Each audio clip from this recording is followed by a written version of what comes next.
Hello everyone and welcome to Daily Fix Guide. In today's video, I'm going to guide you through how to create multiple Google Drive accounts without using your phone number, whether you're a student, content creator, or just someone who needs more free cloud storage. This trick will help you set up unlimited Google accounts in a safe and legal way. So now, without wasting any more time, let's jump right in. So first, Google usually limits the number of accounts you can verify with a single phone number. But there are ways to skip the phone number verification entirely, especially if you follow the right steps during account creation. So first, open incognito or private mode on your Google Chrome. The reason we are using incognito or private tab is because Google won't detect any cookies from your older accounts. Now, you'll need to go to Google's sign in page.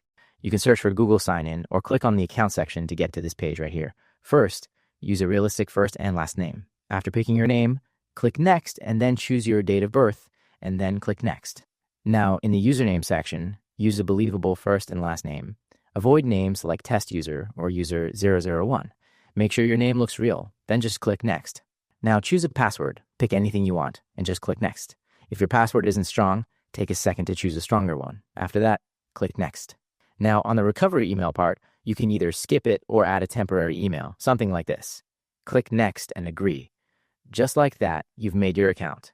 If you want to know how to find a temp email, it's really easy. Go to Google, search for temp mail, open the first website, and you'll see a temporary email right there. Then wait for the email to generate. When it does, copy it and paste it back on the registration page. That's how you get the temp mail. While in the recovery email section, try to add a temporary recovery email because it increases your chances of skipping the phone number verification step.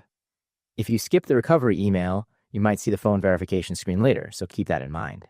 From here on, you can repeat this entire process to make as many Google accounts as you need, and each one gets Google Drive. So that's it. You've now learned how to create unlimited Google Drive accounts without needing a phone number. If you found this video helpful, please hit the like button, share it with your friends, and subscribe to the channel for more helpful videos.